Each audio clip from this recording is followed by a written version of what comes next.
Welcome everyone to Senior Day here in the Knight Sports Arena. Art Furler here with Mike Harmon as we prepare for tip-off of the Southern Virginia Knights women's basketball team hoping the Salisbury Seagulls.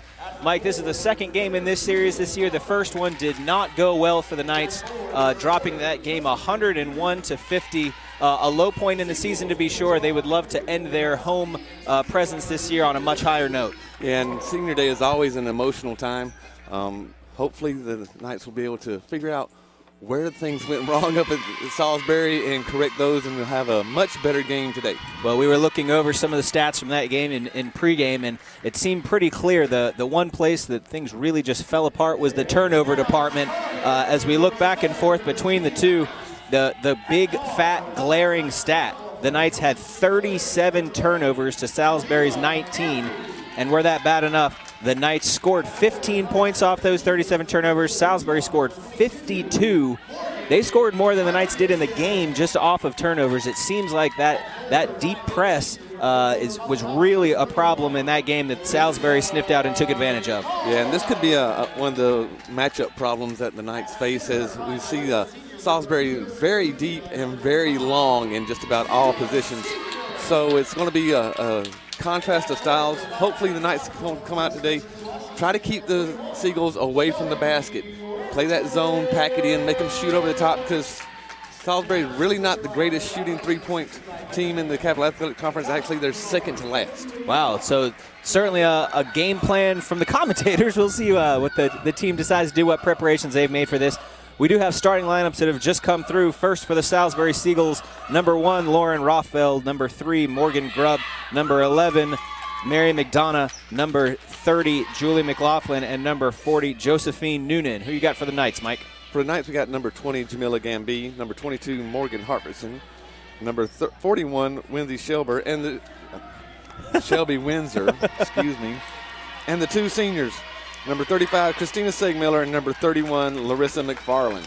Great to see Siegmiller get the start today, and also McFarland. Appropriate, I think, that coming into the end of her career, she had a high score, career high last game. They could use that a lot from her today. Difficult to say who you want to guard as far as the Seagulls are concerned. Again, in that last matchup, they had 4 players in double digits, pretty well even across the board. Well, their main players, number 30, Julia McLaughlin, number 2 scorer in the CAC. She can score in a multitude of ways. So, and you can see she's standing there looking straight across from Shelby, almost eye to eye. And then they have number 40, Josephine Noonan, who is just standing head and shoulders above everybody else. Yeah, a difficult matchup as you're seeing there at midcourt there on the left-hand side of your screen. Shelby Windsor to jump. And we are underway again, senior night for the Knights. And the tip goes to the Seagulls. And there they are, the Knights in their zone. And Salisbury is usually a very methodical team. They do go inside out a little bit. Good defense on the first possession by the Knights, though, and a travel. Credit that, I think, to the Knights' defense, though. They set up well. They adjusted quickly as the ball rotated around. And I'll call that an unforced turnover, but maybe a half-forced turnover? Yeah. We'll give them a half of a turnover on that, right? There you go. Hartvigsen now bring it up for the Knights. Looks inside to McFarland. No good on the first shot. And again, that length down the post may bother the Knights today. First shot up and in for Lauren Rothfeld. And the Seagulls strike first. Yeah, and even though the Knights may not want to press, they're going to have to get back in defensive transition in mass. Windsor almost lost control, but stuck with it enough. Working through Siegmiller at the top now. 10 seconds on the shot clock. Gamby drives, stops, pops, gets it. Gamby's offense has really come on a lot stronger as this season has progressed, Mike. It has, and as long as she can stay out on the floor, that's going to just enhance that progression. Yeah, you do a lot more damage on the floor than you do on the bench. Swung to the far side. No good. As you talked about, Mike, not the best three-point shooting team. The Knights keep it to the outside, and they'll come away with the basketball. at 2 apiece. Yeah, they'll shoot a couple from the outside just to keep you honest, but they really want to use that combination of McLaughlin and Noonan in the inside. And the Knights doing a great job of keeping them off the offensive boards. Well, and you may be, keep you honest or not, you may be willing to let them have that in order to force things back inside. Knights looking for an opening. Siegmiller, good dump down. Shot just long. Seagulls in transition.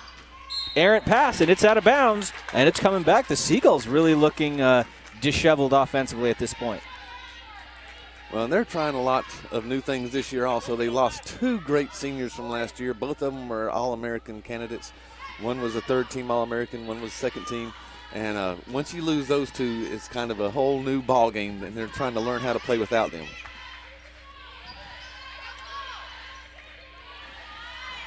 Good ball movement by the Knights. Long pass over the top. They go inside to Windsor, who hits the turnaround jumper. This team has really seemed to go the way that Windsor goes, and so her getting some points early, very good. And the Knights coming out with a lead, 4-2. Oh, good look inside. No good, and good box out as well. Windsor comes up with the rebound off of the miss by Noonan. And that's going to be one of the keys for the rest of the day is how well can the Knights box out on the defensive end and keep Salisbury off the offensive glass. And traveling on the handoff between Gamby and Hartvigsen.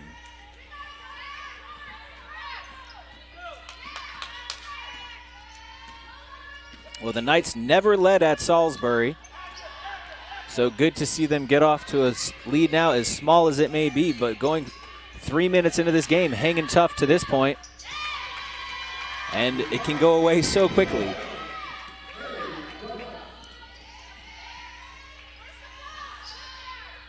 Knights looking to answer, drive by Windsor, outside. Seagulls happy to run the floor coming back just inside the 3-point line, and the 2 is good for Rothfeld.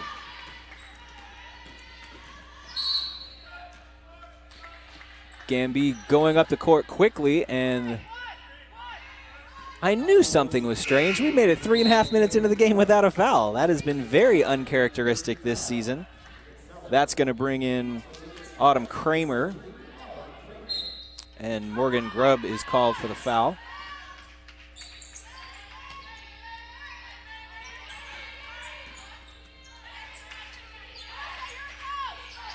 Windsor battling for position with Noonan down low.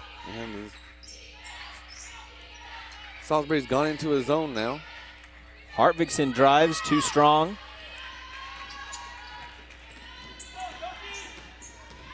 Good to see the Knights get back in off of the miss, something they really struggled with the other night. Yeah, but you cannot leave McLaughlin open. Even though that's her first shot, once she gets going, boy, it's going to be awful hard to slow her down. Yeah, more difficult to prevent her, or more easier to stop her from getting started than start her when she stop. You know what I'm saying, that thing. Gotcha, and everybody out there knows also. Well, this is a very important game for the Knights. Again, mathematically, they're still in it. 2 teams that are right above them are playing each other today, Penn State Harrisburg and St. Mary's. So they're probably not both going to win that. But not both going to win that, and if the Knights can win this one, that would put them a little bit ahead of the curve. Also, though, you got Wesley and Frostburg, and the Knights are tied with Wesley right now. And, you know, if we're going to go and play the trends, Wesley's going to go ahead and win that game against Frostburg. So in order for the Knights to keep up and keep in contention in this last week coming up with the schedule, they're going to have to win today. Well, Mike, you've talked all season long about how much easier it is to win at home than on the road. And so this being the last Knights home game, they'd have to come up with some on the road to help themselves after this. Easier to win at home if you can. Great baseline move by Kramer. Goes hard and gets the basket. And the Knights do set up that press. And Gamby steps in front. Just off the mark on the shot. The Seagulls now in transition. Good drive through and just a slip that time. Julia McLaughlin. That lead out to 5 very quickly.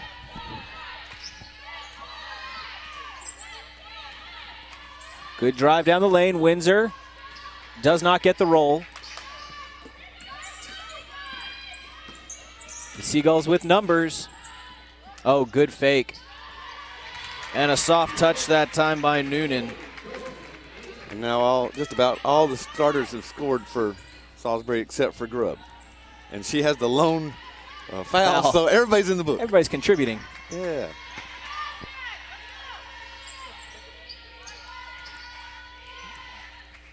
Long three, no good. Windsor goes for the rebound. Does not get it, but it will stay here. Meredith Willette will check in for the Knights. And on the other end, we have Kaylin French and Dee Terry coming in for Salisbury. Salisbury really starting to pack it in, I think, recognizing the danger of Windsor, which opened up Hartvigsen on that one. And if she can start hitting it, it'll really help out the inside game. But until then, speaking of, got it! There's the commentator's curse working in your favor. There you go. Hartvigsen comes away with one. Oh, 3-on-1 now. Salisbury out to run. Good job by the defense to get back, but just not fast enough. And McLaughlin now with 6. You called it, Mike. When she gets going, she is difficult to stop. And we've seen her score inside and outside. So, again, the only place we haven't seen her score is at the free throw line. And obviously, with what she's doing now, she can score from there. Good call. Count the basket. McFarland gets the basket and the bump. And add to that foul will be charged against Julia McLaughlin, who we just mentioned is such a key player to the Seagulls. So you get the basket, that's good. You get the foul for the free throw, that's better. And you get it on the person you want. And you make it on top. So, I don't know, everything's gravy. What do you get after gravy? More gravy? More gravy. Gravy's good. Another 3-on-1. 3-on-1. Great job, 3-on-1. But you can only do so much with it. The Knights able to get back, but not quite fast enough. But the 3 at the other end. The Knights are hanging in this game when the last one against this opponent was just ugly. Very, very impressive so far by the Knights. A lot of mental toughness as runs have been made. And again, forcing them to the outside where they have not been successful. Seagulls look to be trying to go very fast, Mike. I'm sure they're going off their past experience with the Knights. That foul on Larissa McFarland, her first.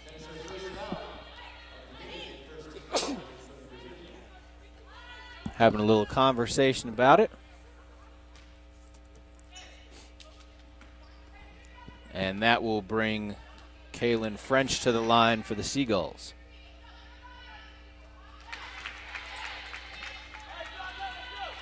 Makes the first and pushes that lead out to 3.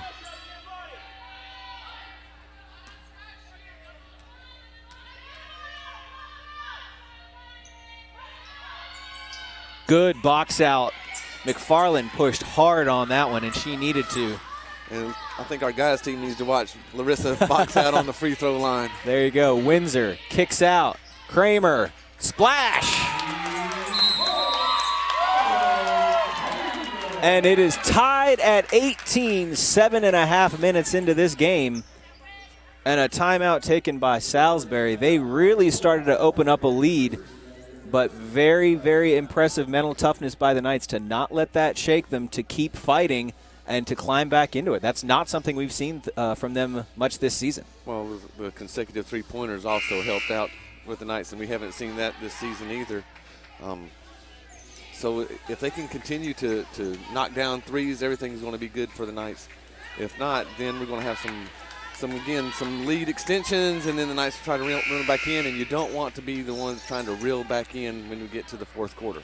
Yeah, we've definitely seen that pressure that we talked about bite the Knights a couple of times as well. So if they're going to apply that pressure, they're going to have to get back. 2 or 3 3-on-1s already. Here's a 2-on-1. The pass bobbled. And the Knights benefactors, but only briefly. McLaughlin now already with 10. Well, when the Knights played their zone defense, that's when they started to come back and have all kinds of success. Why give up extra points? Great question. 3 from the outside, just barely off. Oh, and an offensive foul. McFarland showing up all kinds of ways today. Kaylin French will be called for that one, her first. And that's a substitution. Morgan Grubb coming in for Mary McDonough.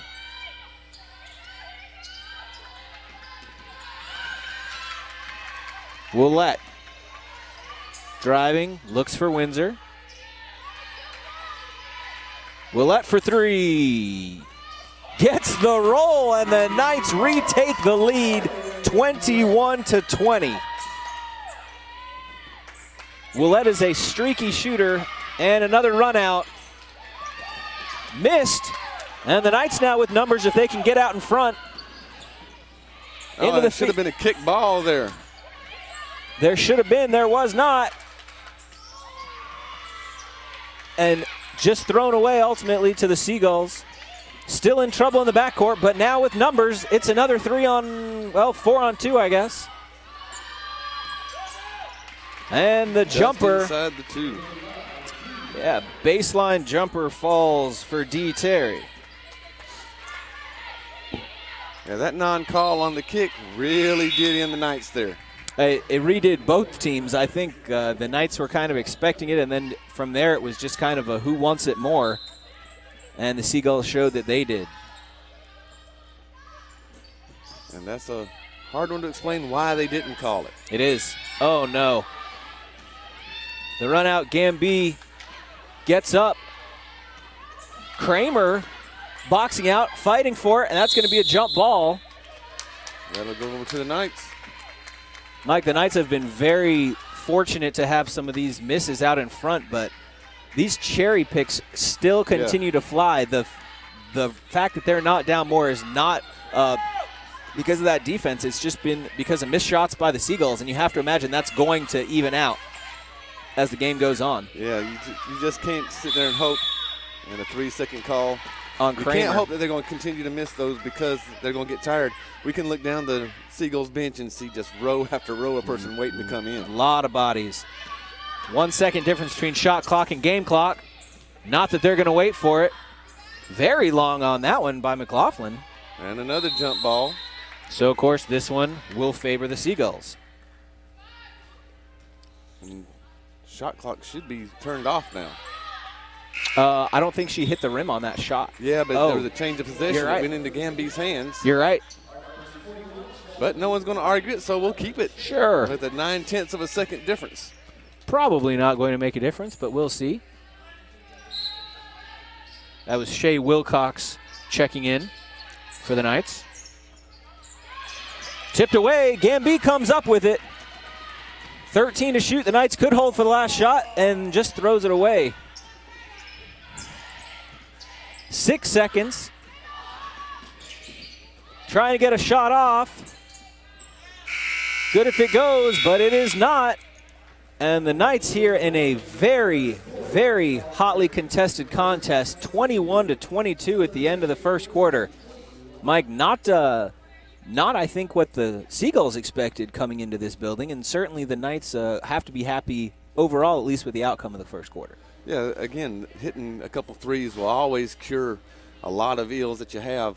If we can just sit there and look, though, some of the fast break attempts that the Seagulls have had, if those could be shut down, then the Knights could go on an extended run and maybe put the Seagulls a little bit at unease and knock them off their game by halftime. Yeah, put them in the rear view a bit, but not happening so far.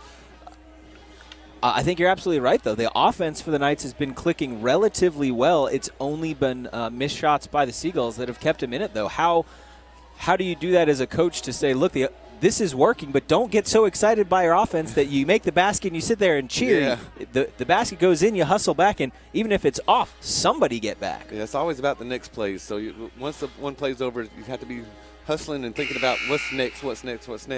One of the good things that we've had in that first quarter, though, was only one foul committed by the Knights. So we're used to seeing 5 or 6 in the first quarter, now only 1. So no one really got into any type of foul trouble on either team, and no free throws have been shot. Yeah. Very uncharacteristic for this season so far. Certainly by now, I'd be interested to see the statistic in how many games at the end of the first quarter either Windsor or Gambee have 2 and are going to have to sit. Right now, they're both sitting pretty with no fouls. As you mentioned, no fouls shot. Nobody on either team with more than 1 foul. So a very, very clean game. Neither team wants to really do the dirty work, though, to make themselves move out ahead of the other one. We'll see who does that first. Kramer back out to Gambee with 13 to shoot. Kramer goes baseline. Good pass off to McFarland. The Knights retake the lead again. The Knights fighting in this game, but another out front 3-on-1, 3-on-2, and just a bobbled pass layup out front to Shelby Windsor, and just has it taken away. Swarming in that backcourt, and a timeout taken by Coach Lewandowski. But again, why would you throw it to your center more than 20 feet away from the basket? Yeah. Up against a point guard. We saw that. So she can go up and dunk. Yeah. Just two steps and throw it down. We saw that happen in the men's game last Wednesday when we threw it. Right. I let it to Justin Langfield. And this is like, what do you want me to do with this? Yeah, good awareness by Justin that game, though, to just catch it and stop and say, somebody come get it. Oh, okay, now what? But the Knights retaking the lead 23-22, just fighting. But another missed layup at this end for Salisbury. It's uncharacteristic, we'll say, for a team that does as well as the Seagulls do. And the backcourt pressure that time, forcing a timeout. It's clearly working a lot better here than it did down at Salisbury, but will it continue to is the question. Well, the big key is also when are the Knights going to pull it off and when they're going to try to put it back on, and is Salisbury going to do anything to adjust to it? Offensively, the Seagulls stymied a bit now. McLaughlin is off the floor. Windsor fighting for that one. And good box out, and it will come up to the Knights. You know, if the Seagulls don't make any type of adjustments whatsoever, that's just playing more and more into the Knights' hands.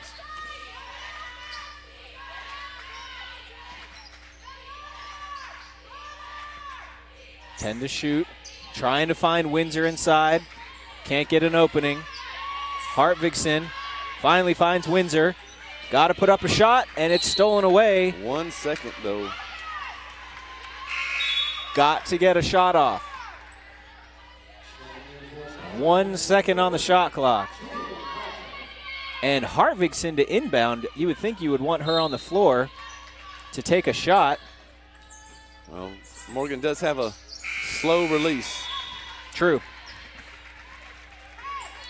A little indecisive at times on the shot as well. Yeah, she made the first one and then missed the second, and she tends to remember her misses more than her makes. Well, you would have hoped that the Knights would have ran something better than what we saw right there of just throw it in and hope someone can throw it up on a half hook. In any case, the 3-up and air ball. And I would let them continue to shoot from the outside. Absolutely. Pack that zone in. Absolutely. Lots of stats in this game, I imagine pretty even so far. Turnovers have been an issue for both teams. We mentioned fouls about the same. Certainly 3-point shooting favoring the Knights. Yes. in much favor of the Knights. I think Salisbury's only hit one. The Knights have had, we know of at least 3 in succession. Oh, that pass behind Windsor. Gamby alertly adjusts to get it. Drives baseline. And thrown away. Well out in front for the Seagulls. Gamby comes back and commits the foul.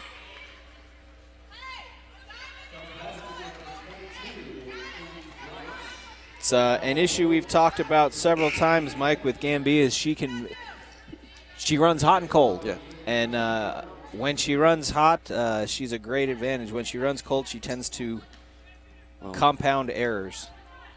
Just listening to Coach Lewandowski, watch for the Seagulls to get into a diamond-in-one press, a 1-2-1-1 press, and then go right back into a zone. Oh, no, throwing it to Windsor. Tipped away, but able to collect.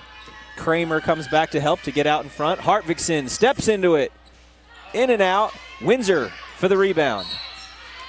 And a foul inside. It's a great job by the Knights to stay aggressive. At times this season, after they've made a bad play, they tend to kind of sink back into their shell and see what happens. But now they immediately go back on the aggressive and draw the foul. That one tipped out, but will stay with the Knights. Yeah, the Knights have to be careful with their passes. Starting to get a little bit lackadaisical. Everything's been going right for them on the offensive end. They got to stay vigilant, though. Willett turns, drives, passes, throws it away. And numbers for the Seagulls. Oh, out in front. That was a nice pass in. Kramer comes behind with the foul.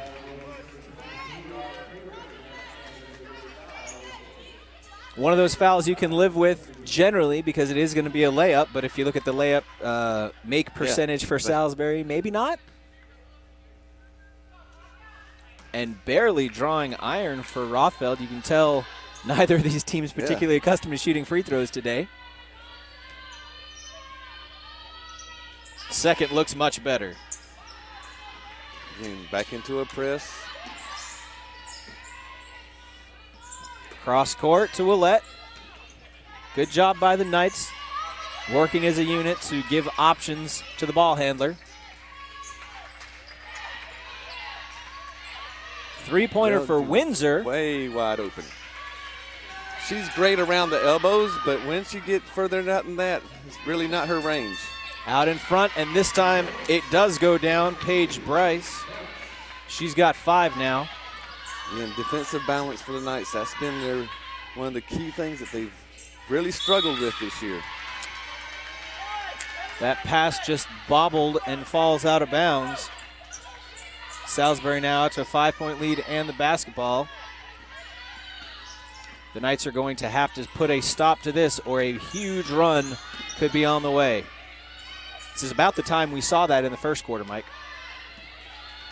Well, I'd love to see the Knights again go back into that zone, force the three-point shots.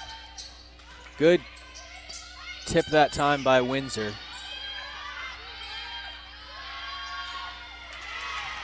We mentioned the offense being stymied by McLaughlin being out. She's back in and just has a silky smooth jump shot. Oh, her in-between game is just phenomenal. And again, there's Windsor with a moving screen. And if Windsor would hang on to that screen for a count of 2 after the ball handler gets past her, they would not call that. But she tries to move as the ball handler is going past her. Some of the old familiar problems coming back for the Knights now. Great effort.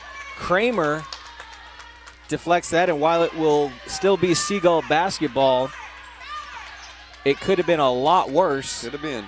So at least now the Knights able to set up their defense.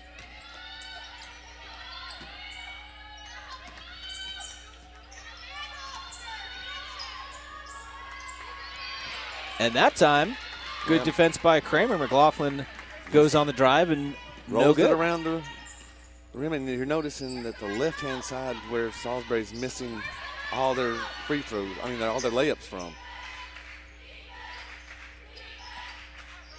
Hartvigsen. 10 on the shot clock. Willett pulls up and gets fouled. And that's going to be our first person with 2 fouls. Yeah. Congratulations, D. Terry. You won that race.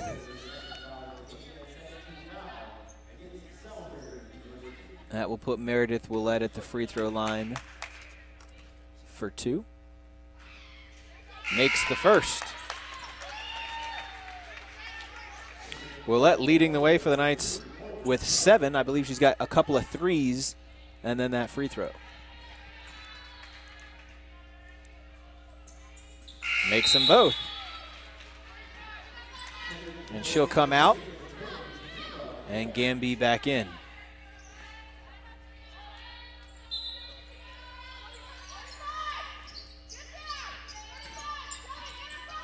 Meanwhile, Morgan Grubb also came back in for the Seagulls. The Seagulls get to the front court and then content to slow it down and set up the offense.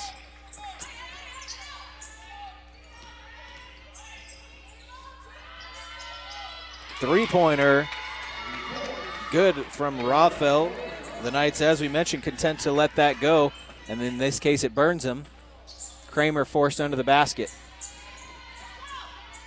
And it's coming back the way of Salisbury. We notice one of the problems that the Knights are having with their press is there's multiple ball handlers out there for the Seagulls. Familiar looking shot. Same location as the last one. This one doesn't fare as well. Hartvigsen moving the ball for the Knights.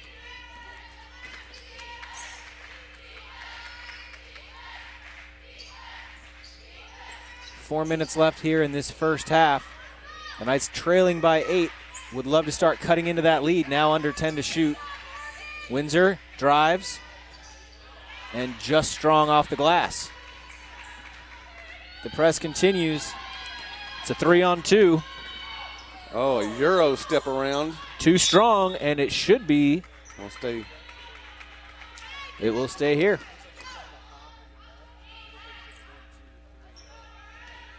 Oh, and they're going to give it over to the Knights. I thought it was last touch. I was gonna defer to you on that one, but I think it was last touch by the player, as you mentioned before, going down with it. But out of control. The Knights are nice and give it right back. It's the old soccer thing after the injury where you just kick to the other team. I guess maybe the Knights were feeling that wasn't the right call, and Salisbury should have kept control. Yeah, we'll say that's what it was. Could only hope, right? Yeah, well, still, as poorly as the last few minutes have gone with some runouts by Salisbury, still not terrible, still very close at 8 points if we compare this to the last contest that they had. The Knights were down 28-14 at the end of the first quarter, and were down 59-18 at the half. The game was over at half, but this one certainly much closer than that. The Knights only scored 4 points in the second quarter of that one. I think they're pretty close to that mark right now, but Salisbury is nowhere close to scoring 31. No, and again, the Knights are very fortunate for that because of a lot of missed layups, although the Knights have missed a lot of layups on their own. So both teams are just not finishing. They're executing their offense because they're getting the shots they want. They're just not finishing there at the very end. And fortunately for the Knights, Salisbury is just not finishing as much as they did in that first game. Well, that's the thing, though. If neither team is finishing, it keeps the game closer, which is favors the team that got run out of the building in the first one. So the Knights certainly happy to see that. And if they can keep this one close and be the one to clean up those mistakes first, there could even be a different outcome. And a carry by McDonough. And perhaps the Seagulls said, you know what, we thought it was the right call. Yeah, so they just gave it right back. Hartvigsen at the point for the Knights. Going inside, Kramer back outside. Gamby drives, shoots, gets it.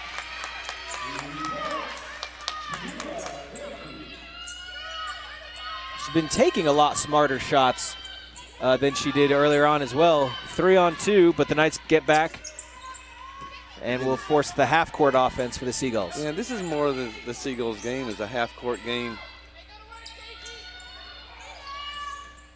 Kramer. Oh, there's going to be a foul on number 22. Yeah, over the back. That's going to be Paige Bryce, her first foul. Again, one of the keys we said at the beginning, how well are the Knights going to be able to box out on their defensive end? Well, so far, Mike, a still hotly contested contest. Foul's still close. McFarland pulls up, and speaking of close, it's now down to 4.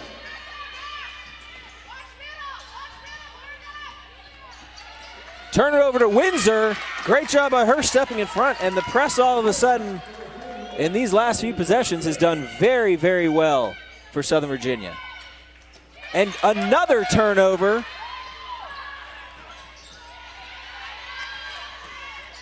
The Knights now trying to slow it down a little bit now that they have the ball and end up throwing it back. And it is going to go to the Seagulls. Looking to lob ahead, but can't do it. The drive, way long. And Gamby's going to get called for that foul.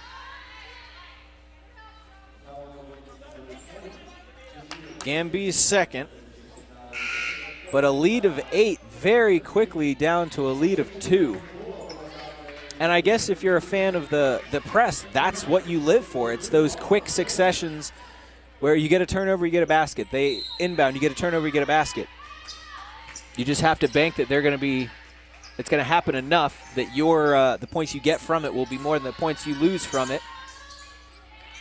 That one bounces out. Willette looking to move ahead, but doesn't have her team in front of her. Good look inside. The basket by McFarland is good, and we are tied, folks. 33 apiece.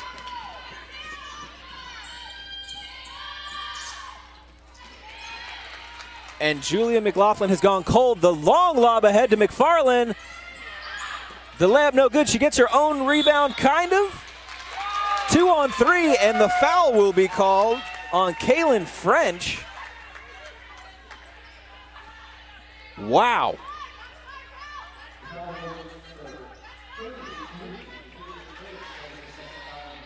We're getting the count.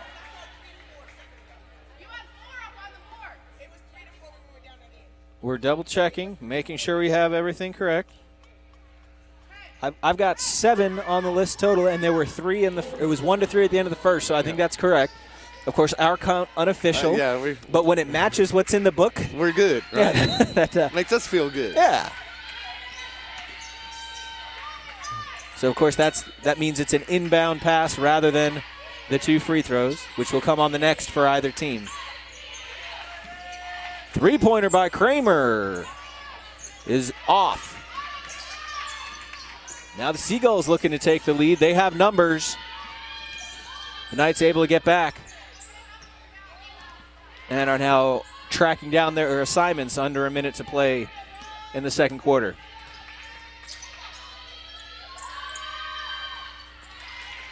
And McLaughlin drains that.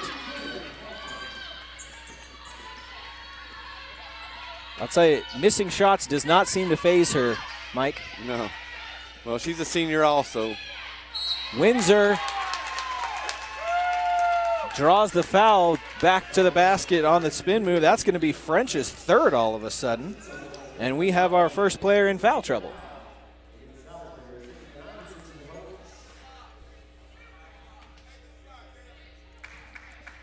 Windsor to the free throw line.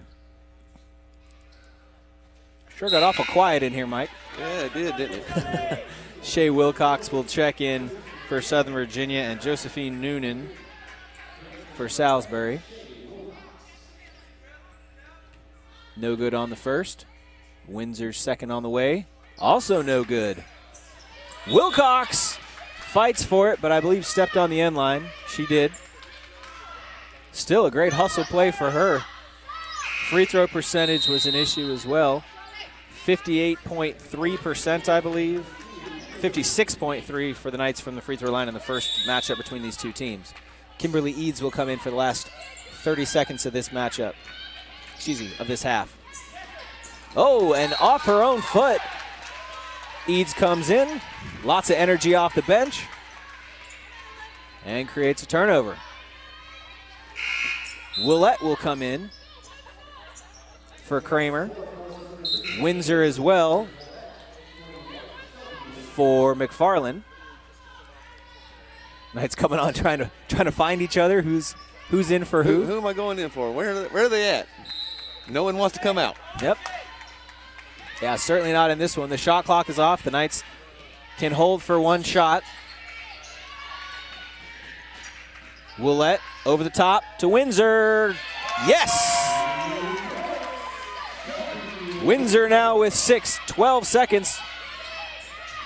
The Seagulls get it in, but time running very quickly. Kimberly Eads gets out in front, but too late. And the layup is good for Noonan. And that will do it. Whew. A very exciting end to a very exciting first half. 35-37. Mike, let's look one more time. The last time these two teams met, 59-18 at the half.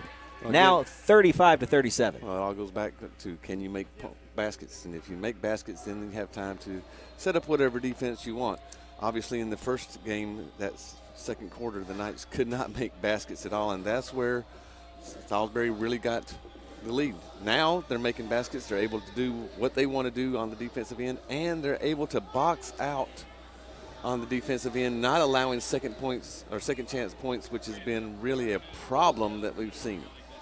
Well, we will see who's able to assert their will more coming into the second half here in about 15 minutes. But as of now, we have a performance by the Southern Virginia Dance Company. Stick around for that, folks, and we will be back with the beginning of the second half again in about 15 minutes.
We're very interested at Southern Virginia University in developing the whole person.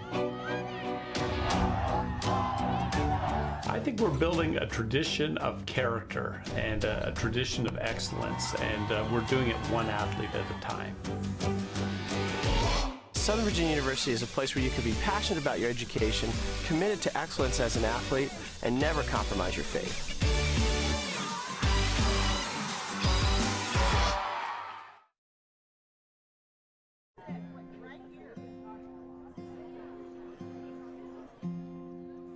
Virginia has challenged and engaged us.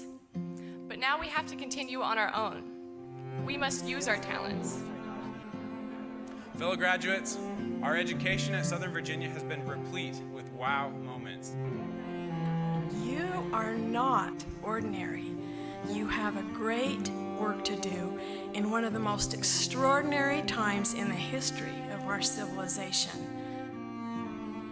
We've learned that the art of reaching graduation is sometimes quite simply the art of applying the seat of the pants to the seat of the chair.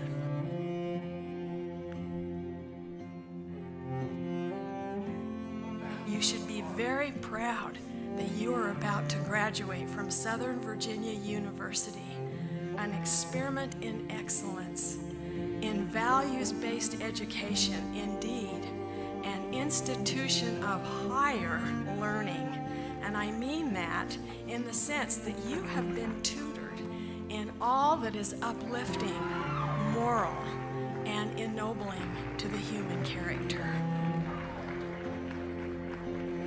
We have been given the knowledge, the tools, and all the secrets to become successful and achieve any and every goal that we put our mind to.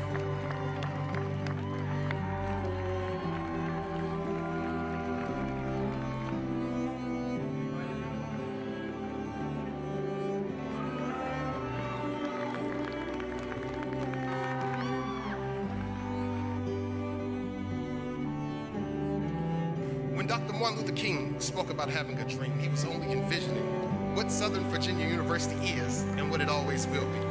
A place where a person of any race, nation, color, or creed can look back and call home. What has wowed me about my Southern Virginia education has been the small moments in which my professors have taught me something that many in the world do not know, that scholarship without discipleship is empty.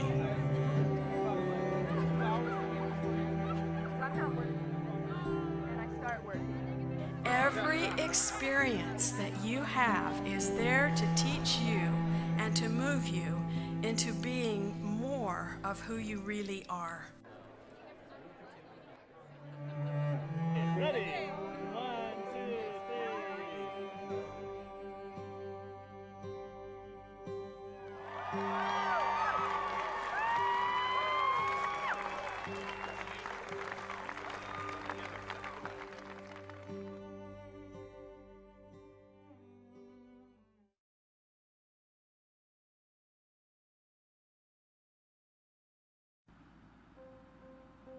I got up before 6 o'clock after staying up till almost 1 o'clock. Got on a bus, came up here to the temple.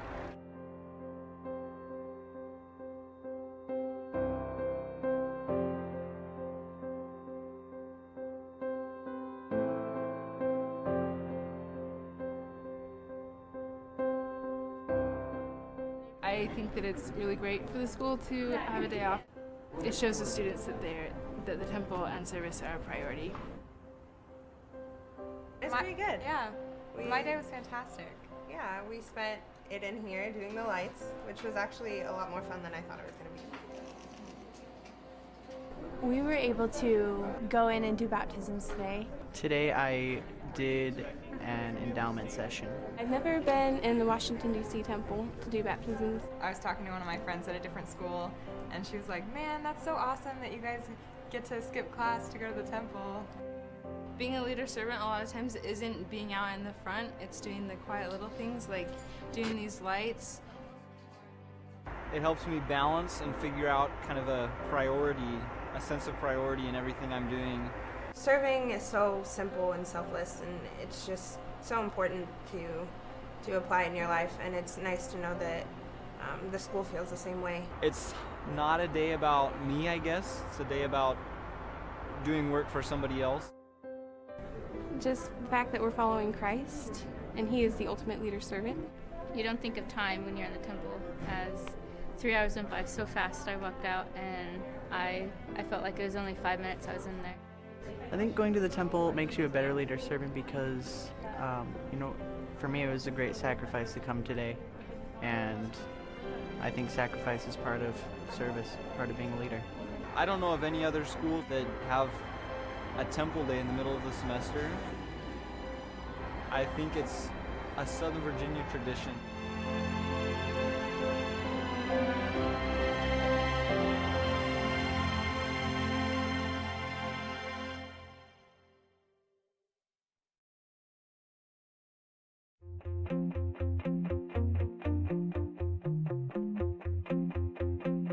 Everybody goes to law school thinking that there are these big, thick books that have the law in them. Actually, what you learn in law school is not a bunch of very, very specific legal rules.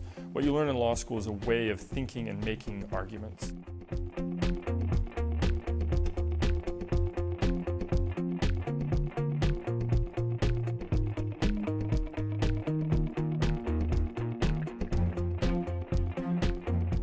I think most people who go to law school, when they initially apply, your assumption is you're going to be a lawyer. But the training of law could be enormously helpful and valuable in another career. Law school is all about taking disparate facts and things that are sometimes very foreign to you and being able to get your mind around them quickly to develop an argument and then be able to make a compelling argument. You need to be really comfortable reading and analyzing difficult texts. So any kind of undergraduate education that involves reading, understanding, and analyzing a difficult book is going to be useful in law schools.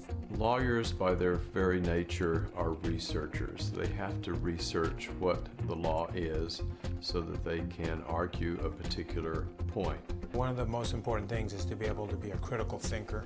You should be able to identify the premises in an argument, understand how it is that they support a conclusion, be able to pick them apart. And the other thing you need to know how to do is write. Particularly the ability to write persuasive or argumentative kind of writing. I think those are two things that Southern Virginia University stresses. Law school professors are famous for using what's called the Socratic method. They'll pick on an unexpected student and engage in a continual round of questions. Here I came from this little school in the backwoods of Virginia. How on earth was I going to compete with these brilliant students with outstanding, prestigious educations? And I quickly learned that my education in Southern Virginia, where I received really one-on-one mentorship and teaching, more than prepared me to compete against some of the brightest students. Being at Southern Virginia, where I had professors who would challenge me with large amounts of reading and large amounts of material, and to be able to articulate those positions back to the professor the next day was it's been extremely helpful in my career as a lawyer. There's a wide variety of students that are applying to law school from Southern Virginia and getting into law school. We end up needing to talk about who's a professor who knows you well enough to write a really good recommendation. And I make it clear to students, you need to ask a professor, would you feel comfortable writing a positive recommendation for me? Every student that wants to get advice from a faculty advisor has their own faculty advisor. We want to identify those students who are interested in law school, and we want to give them the best advising possible. The ancient Roman poet Horace coined the phrase dulce et utile, which translates as sweet and useful, to describe what great literature, great art, and I would say a great education should be.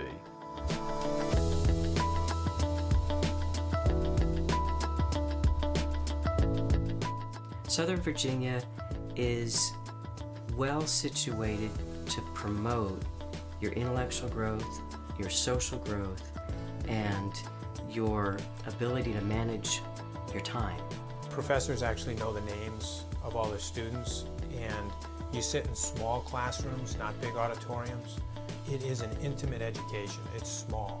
If you apply to a couple schools that you're particularly strong for their student body, a couple schools that you're right on what they're thinking of in terms of GPA and LSAT, and a couple that may be a stretch, but you think they're a good fit for particular reasons and you can articulate that, you will get admitted to law school. You'll get admitted to more than one law school. And then we can talk about, well, which one of these truly is going to be the better fit for you. When you leave, you can name all your professors and the classes they had, and they can name you, and you know all your colleagues. And you've never been in a learning situation where there's 900 people in an auditorium, and there's a lecturer up front that you've never met and who doesn't have a clue who you are. You'll never have that learning experience at Southern Virginia.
Welcome back, everybody, to the beginning of the second half of Senior Day here at Southern Virginia. The women's basketball team hosting the Salisbury Seagulls, 35-37 at the half. Mike, we've commented several times about how much closer of a game this is than where they were when they played this team at Salisbury. If it's me and I'm Salisbury, I'm worried compared to how it went last time. And if I'm the Knights, I'm feeling a lot of confidence. Oh, yeah. Anytime you go into someone else's gym, you're automatically starting almost 10 points down. So to only be up by 2 right now, the Seagulls have to be worried. The Knights have to be feeling good because, again, you're at home. You know what the rims are going to be like, and you know that you've come back in this gym a lot. Oh, yeah. Including in the last game when they were down 17 at the half and came back and won by 17. First possession, the Seagulls scrambling a bit. And a travel, and it'll be turned over to the Knights with the opportunity to tie or take the lead on their first possession. Mike, we're looking at some of the stats from the half. Very interesting. Free throws, both teams 3 for 5. Defensive rebounds, both teams 11. Offensive rebounds, both teams 3. Close across the board, which explains, of course, why the score was even. The one big one, though, that you were pointing out was in fast break points as a turnover there. Yeah, fast break points, 10 to 2, and then points in the paint, 18 to 12. Soft touch down the lane. McLaughlin misses but gets her own rebound, puts it back up, and the basket's good. I think a lot of the Knights able to, or their success in the first half was due to their ability to contain offense for the Seagulls. Well, let's not forget that they're going to never let the Seagulls get to the free throw line by the 5-foul rule. So, not putting them on the line but making unnecessary fouls also was a great and momentous occasion for the Knights. Absolutely. McLaughlin, 16 points. She's really the only Seagull that really did a lot of damage. Turnover here. And that is going to be Shelby Windsor's third foul. A very tenuous situation. She had only 1 in the first half and has picked up 2 more in the first minute and 7 seconds of this third quarter. Well, and the way the Seagulls are shooting free throws, I'd keep on fouling them. I mean, Yep. we've talked about this in other games before. Instead of letting them get point-blank shots, go ahead and foul them, put them at the free throw line. They're shooting under 60% now. Why not? This is Paige Bryce. Makes the second.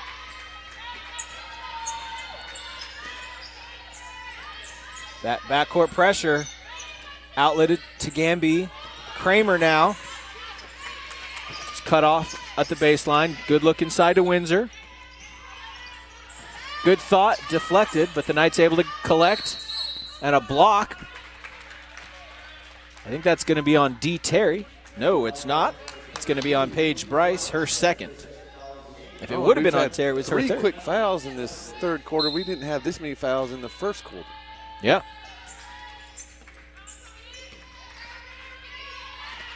And thrown away, but tipped rather than intercepted that time by McLaughlin. Good look to Windsor. Beautiful lob over the top, and Windsor makes the Seagulls pay for it. And that a bad pass. Kramer.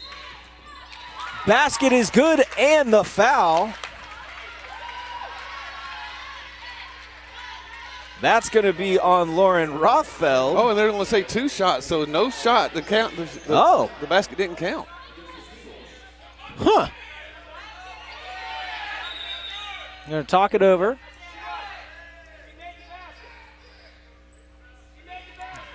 And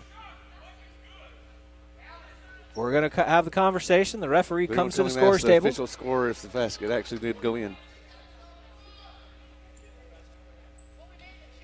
The basket did go in.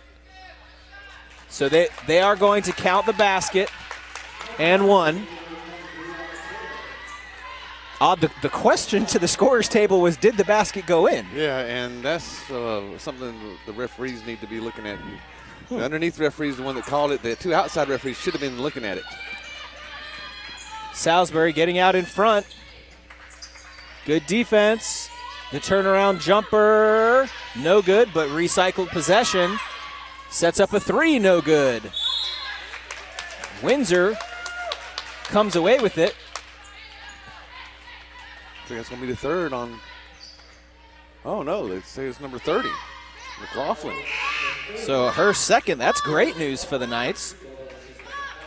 Paige Bryce will go to the bench for Kaylin French.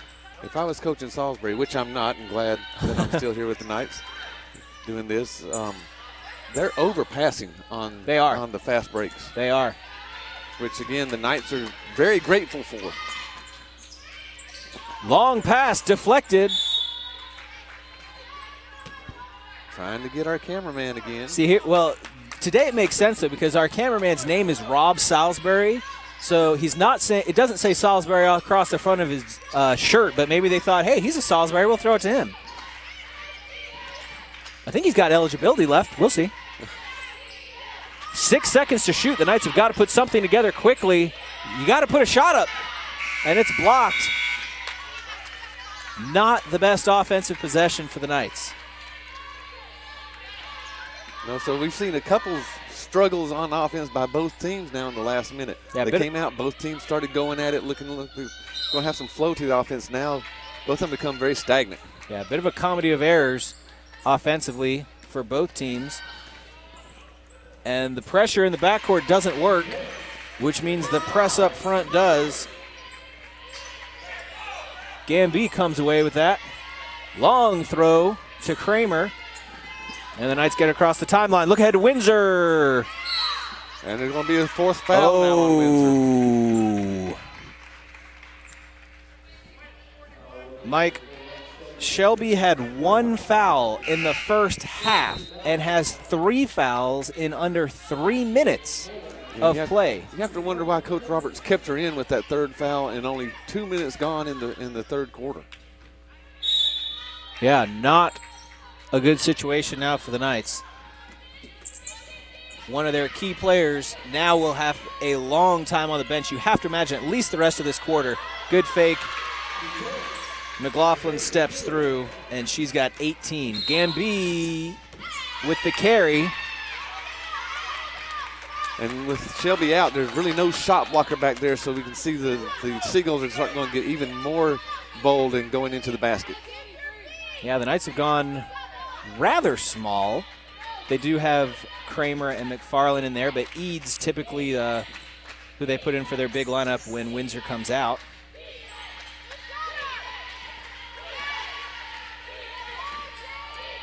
Lead has extended to 5. Gamby, tight defense as always. Good look inside. And it will be difficult to respond to that, as you mentioned, Mike, without Windsor on the floor. Yeah, so Salisbury starts going high-low. There's, like I said, no one there to protect the rim. Some fancy dribbling, but the pass to Kramer, errant. The Seagulls not getting out in transition, content to move it up slowly, and set up the offense. Well, again, they recognize the Shelby Windsor's out of the game too, so look for them again, go more high-low situations. And that's going to be a foul on Gamby, who now has 3. We mentioned earlier in this game how both Gamby and Windsor had run into foul trouble throughout this season, And but played had a not. great first half. Absolutely. Rock solid. It's one thing to play in a game and not get fouls. Anybody can do that. But to still make contributions and not get fouls is a different thing. That foul called on Kramer. And we've got 8 fouls here in the first 4 minutes of this half, whereas in the entire first half, 13. Yeah. And this is the first time that the any team's been in the bonus? Yeah. I just can't explain it. You go in from the first half. It's only 15 minutes that you're sitting in the locker room. Well, French makes the first. Maybe it's the Knights feeling, hey, if we can be a little more aggressive, we can take this lead. The Seagulls feeling, if we can be a little more aggressive, we can put this one away. Maybe neither team really content with the way they played the first half,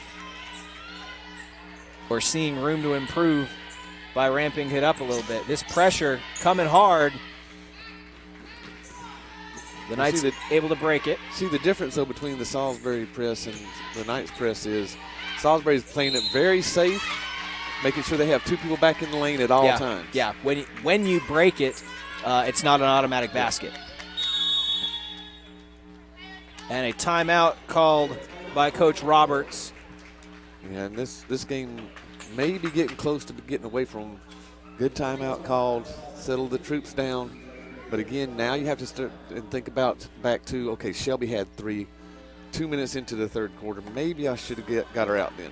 Well, the options are starting to dwindle if you look at the Knights. With Windsor out, you have a difficult time going down low. With Gamby with 3, she plays defense a lot less aggressively, or at least she should at this point, and that's created some of those consecutive turnovers, which have led to fast break points, which has been a big factor to keep you in the game. So your win conditions, you can say, are starting to reduce, and you're going to have to do what at this point? Yeah, well, hit some more threes. But in order to hit threes, you're going to have to hang on to the ball. So, you know, there's a catch-22 there. In other games going on across the CAC, we have the hot game. It's cold outside. The wind chill factor's at 0, and I'm sure it is at other places. But inside, our game's hot compared to the other ones. Right now, going into the third quarter, Christopher Newport is at York, and they are trailing York 21-24. And this is a shocker at Mary Washington. Marymount, the team that is in first place right now, has 14 points to Mary Washington's 24 points to start the third quarter. Could be a 10-second call. It is. Oh, no. And it is. Just barely. Yep. It's got to be possessed across the court. So that play by the Knights, getting a turnover right when they need it. So far, they are being outscored 4-11 in this third quarter. Again, we saw Willett and Harpison hit some big threes in the first half. They're going to have to find some openings and hit some threes now. Hot potato. Kramer comes up with it. Look back inside.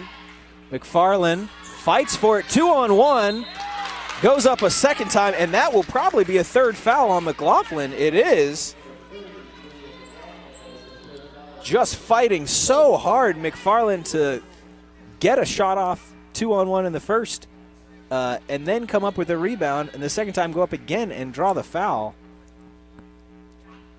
A strong senior performance by her. Well, now we're going to see if Coach Lewandowski of Salisbury is going to keep McLaughlin in. Looks like she is, and I would, again, attack her to get her out. McFarland makes the second. She's got 10, leading the way for the Knights. Oh, and on just barely a foot on the line. McLaughlin trying to get a handle on that pass and just couldn't do it. That's going to bring Lauren Rothfeld in for Morgan Grubb. Well, and with McFarland being guarded by McLaughlin, I would go right back to her.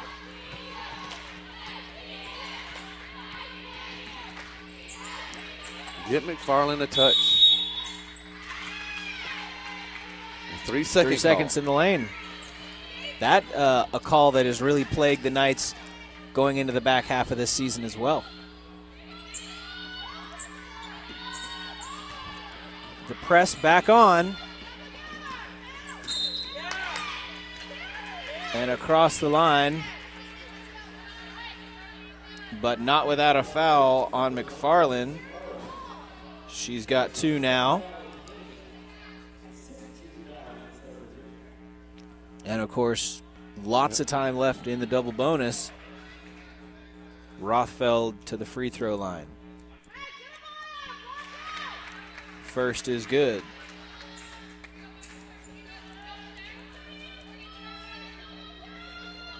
Second gets the roll.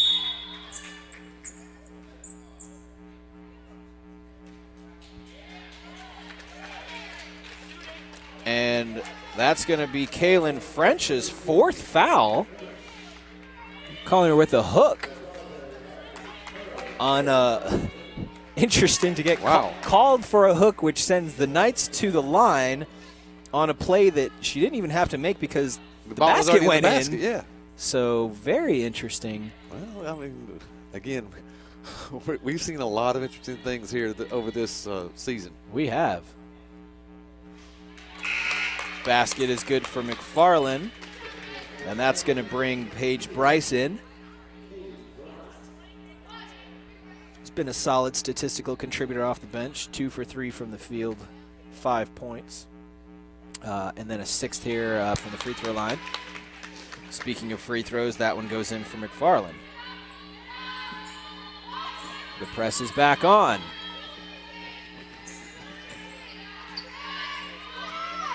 And across the timeline, but plenty of time left on the shot clock to set something up. Deflected by Gamby, maybe? And the three-pointer is good from the corner, Mary McDonough. She's only got 6 on the game, including that 3. Again, they try to shoot just enough to keep you honest so you don't collapse in on their post players. And it worked out for them in that situation, to be sure. Hartvigsson dumps down to McFarland, just wide. Knights trapping. And tries to throw it off of the Knight, but great job by Kramer not to let it happen. Willett misses the 3, but the Knights get another possession out of it. Kramer with the shot fake. No good, and a travel going to the ground with the basketball. Good to see McFarland helping her up on that. An explanation by Coach Lewandowski about perhaps how she may have gone to the ground, that she may have been assisted to the ground. And I think that's one of the reasons why Larissa helped her up. Right. Kramer steps into a 3. No. A lot of red jerseys out in front. And the basket good on the run out by Terry. The lead now 13, the largest of the day. Hartvigsson. Got it! Is that a 2 or a 3, Mike? I think it is a 3. I believe you are correct. The lead at 10. 3 minutes left. Errant pass. Ooh. 3 no good. The ball's on the deck. And a travel as interesting as McDonough goes to the ground with it. Not sure she possessed it before she went to the ground, but the refs think she did, so all right. Yeah, and we have to go with what the refs say, good or bad, right? Yes, we do. Trouble in the backcourt now for the Knights.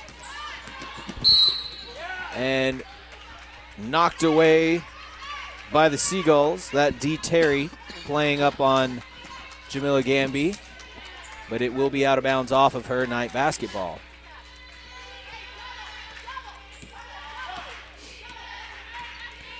Knights trying to find some offense when they can't go down to Windsor.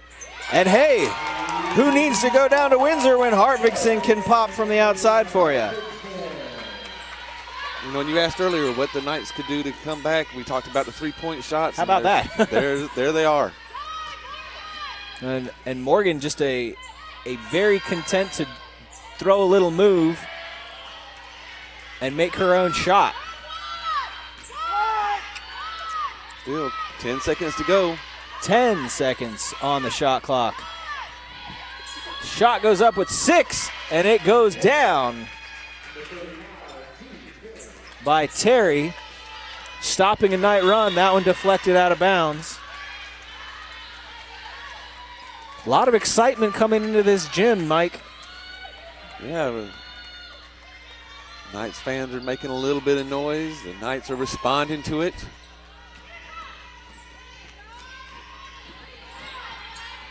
Under 2 minutes. Hartvigsson again. Got it! Mike, this would be a very different season for the Knights if Morgan Hartvigsson was confident enough to take those more often, and she is putting on a clinic today of just form three-pointers. Gamby fights for it.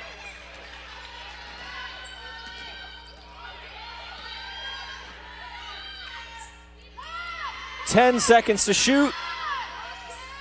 No good. Hartvigsson with the rebound. Well, and what Morgan's doing is when she makes those shots, now she's making the Seagulls feel like they have to shoot threes too to keep up.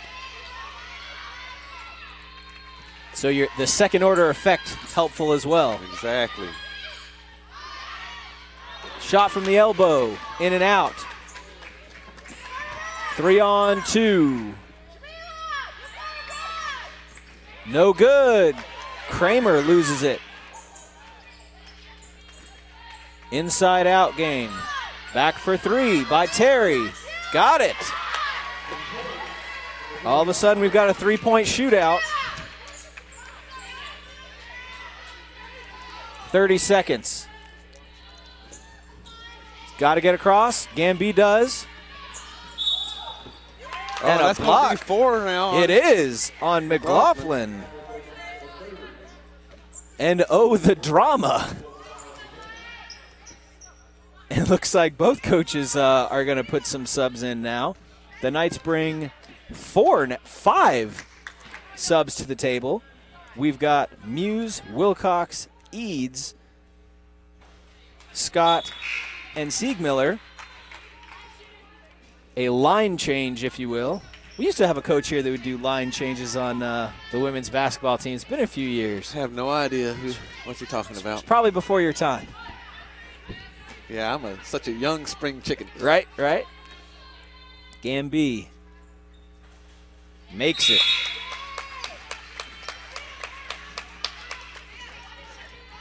So a completely full lineup now for the Knights. 3 subs in for the Seagulls as well.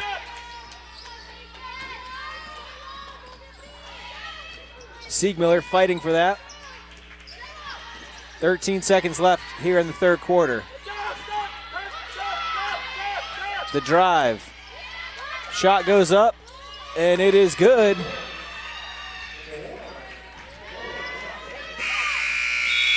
And that will be no good. The lead expanded to a more comfortable 11 for the Seagulls, but certainly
ballistic, running up and down the court. The kids had to pull him back.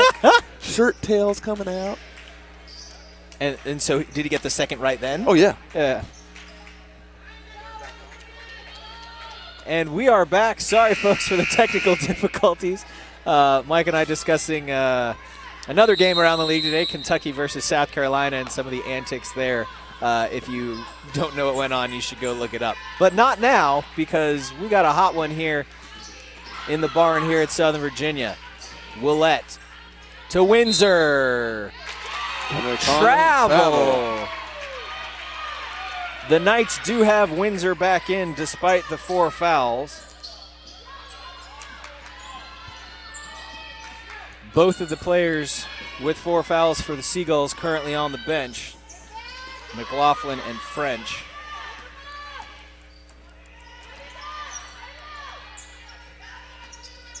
A lot of dribbling for the Seagulls.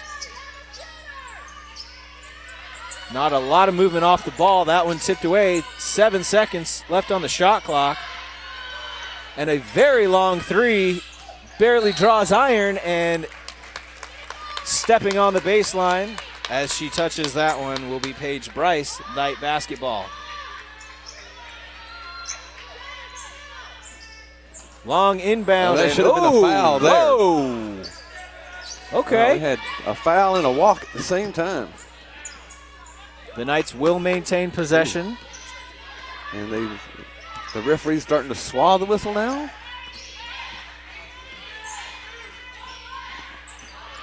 Kramer.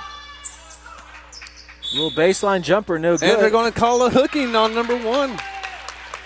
Rothfield. Hooking's been kind of, seen a couple of those in the last few minutes as well.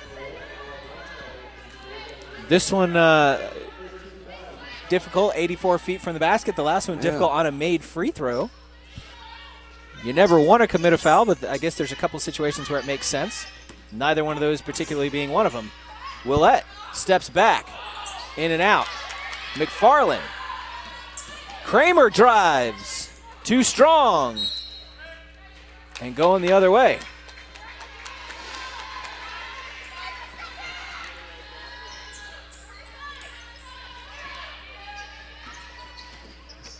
Oh, good pocket pass by the Seagulls. No foul and call. That's going to be, whew. Autumn Kramer's a scrappy one, isn't she, Mike? She fights for those basketballs every time she's got a chance. Got the jump ball. Good fake, but the shot doesn't go down. Hartvigsen comes away with it. The Knights going to have to start cutting into this lead. Just off the mark. And a run out if the Seagulls see it. They do. And a blown layup. Wow. Oh, and now a foul on Willette. Wow. They're booking Hartvigsen for that, I believe. It will be Hartvigsen, her first.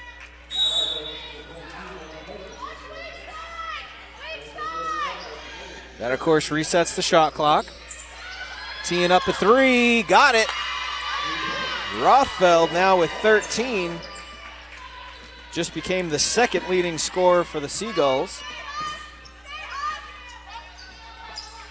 Free throw line, no good. Kramer fighting again.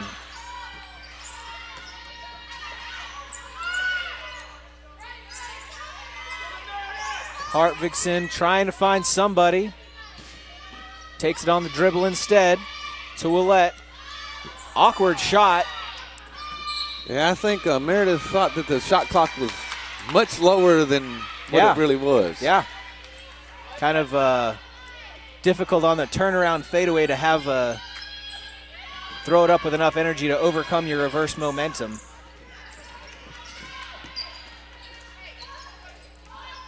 Maybe that's just because I'm looking at Tim Knudsen over here. I start using physics terms. There you go.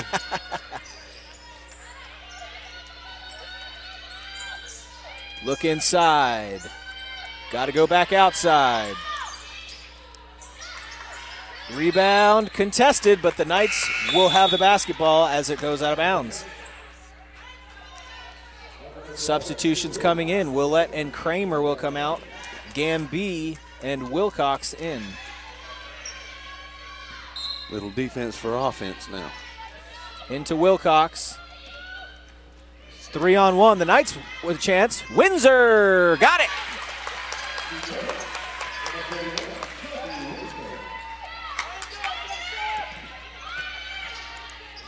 Gamby fighting on the ball.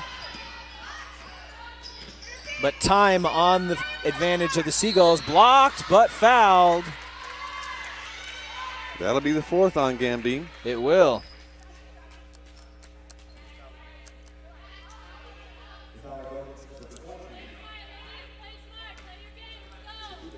Rothfeld to the free throw line.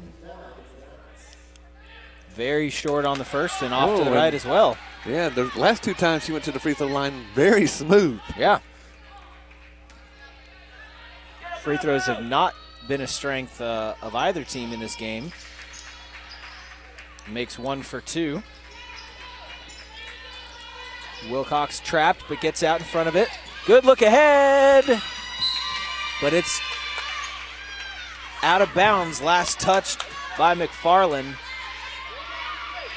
It was a good pass by Wilcox to get it out, but not positioned in a good place for McFarland to get it.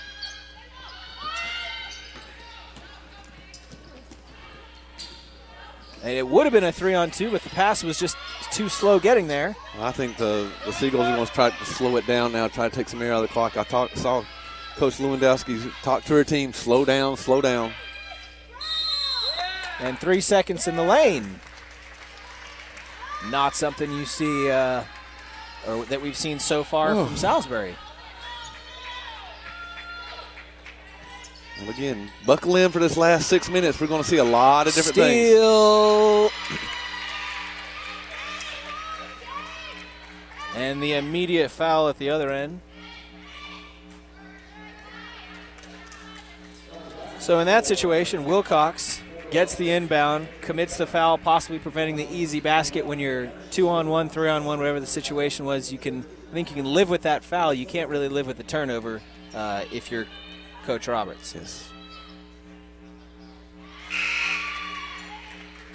McDonough makes the free throw, and that will bring Kaylin French back in with 4 fouls.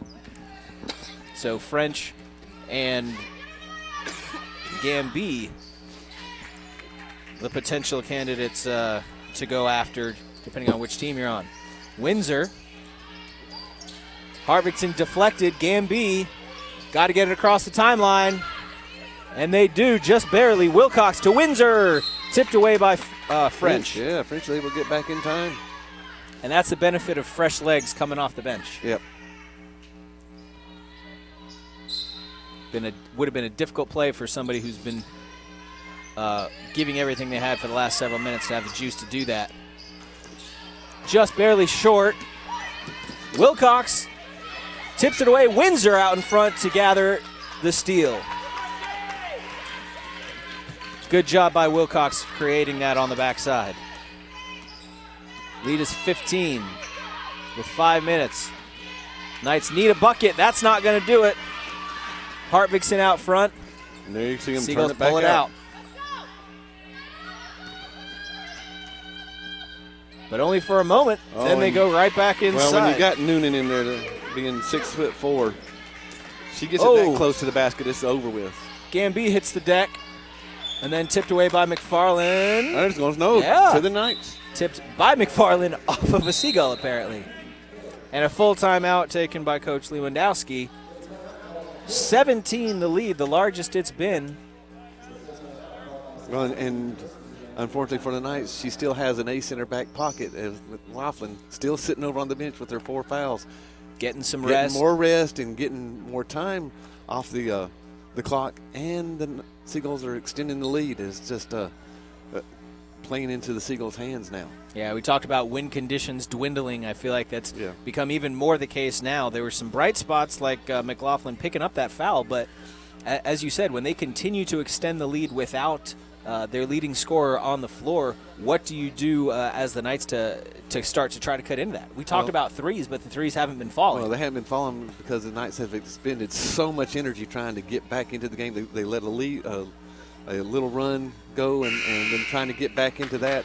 And you can tell just on the shots now by Willett and by Harbison that their legs just aren't in it as much as they were in the first 2.5 quarters. Yeah, I think the quality of the shots the Knights have been getting both from 2 and 3 have been reduced kind of as a side effect of that. They're going to have to start getting better looks very quickly to hang in this one. We mentioned, by the way, it is senior day. The festivities for that will be just before the men's game. They're doing the men's and women's together, so if you are looking for the awards for individual seniors, make sure to stick around for the beginning of the men's game for that. But before we get there, we've got 5 minutes left to play in this contest. Harpington had a chance for a 3, turned it down, and the run out is good for French. And the Knights look, as you mentioned, have expended a lot of energy, really just look tired. Out to Willett.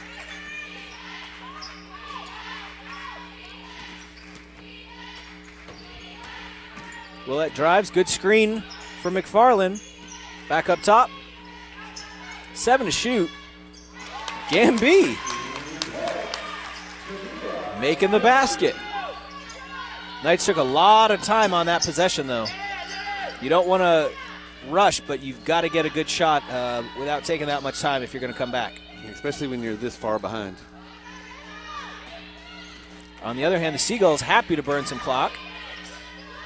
Scoop, no good. Gamby comes up with a steal. She is 1 on 5. She likes those odds. No good on the shot. Fights for it, and a jump ball. It's going to stay with the Knights.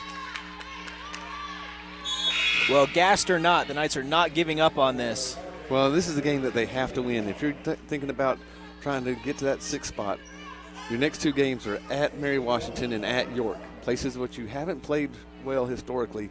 This is the game you have to win. Well, Rothfeld and McLaughlin just came back in, the 1 and 2 scorers for Salisbury. That is not good news for the Knights.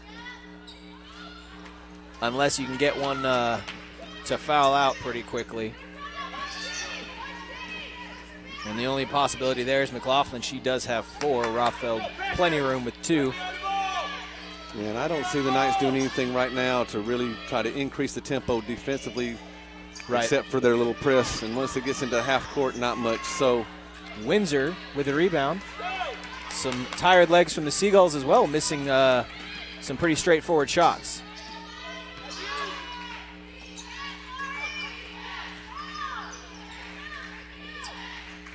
Windsor drives. No good.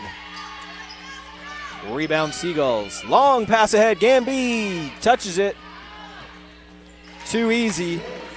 Once it gets over there, though, McLaughlin now with 20.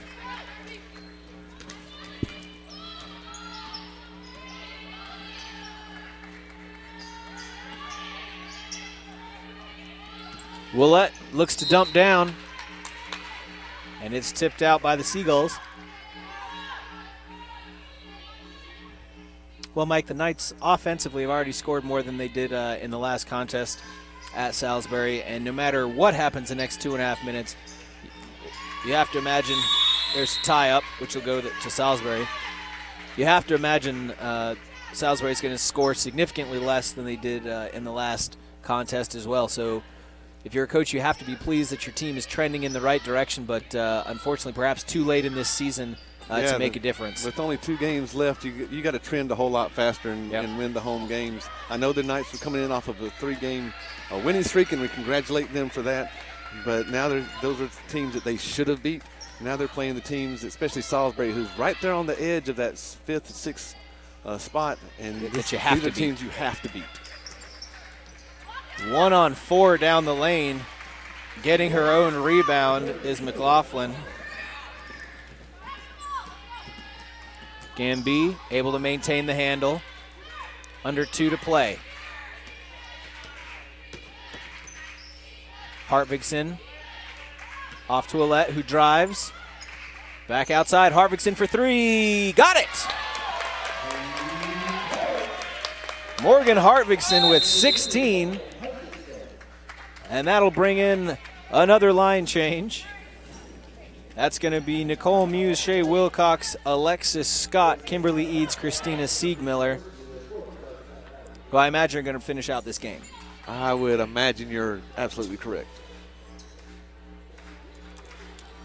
They are in on a timeout taken by Coach Roberts with $1:42. Well, I know that some people won't agree with this, but offensively, the Knights have progressed over the last 4 games tremendously. Defensively, they stayed about the same. Yep. They're still giving up too many points, too easy points to give up, and you know, that's just not going to get you to that 6th spot in the Capital Conference. Subs in for the Seagulls as well. Diano Alvanos in the lineup, getting her first minutes. And now we'll see the Seagulls really take a lot of air out of the ball. And a hand check. It's going to be called against Wilcox.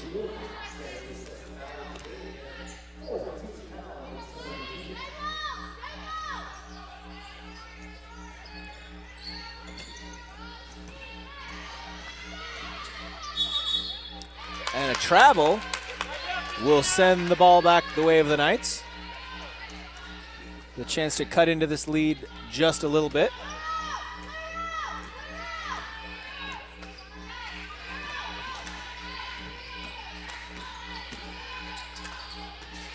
Working it around to Muse, to Siegmiller, to Wilcox. Loses the dribble a little bit because of the defensive pressure. Muse drives, kicks out, around through and underneath, and the pass just outside the reach of Eads. We are under a minute to play. That's going to bring in Chrissy Roboto, Kelsey Bacon, and also Morgan Matarani.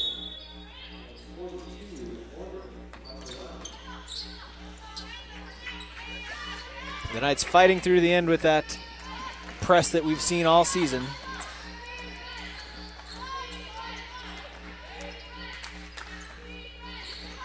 Seagulls will have to take a shot.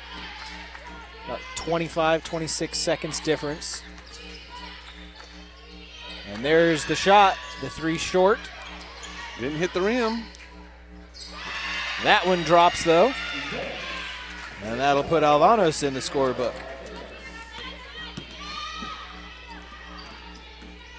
The Knights, of course, would love to get a last shot. They fight for that one. Eads with the rebound. Shot clock is off. Down low to Siegmiller. Ball's turned over, and it will go to the Seagulls. And that is across the timeline, and that should do it. Now you won't see them try to attack. So that will be your final score. The Southern Virginia Knights 59, the Salisbury Seagulls 79.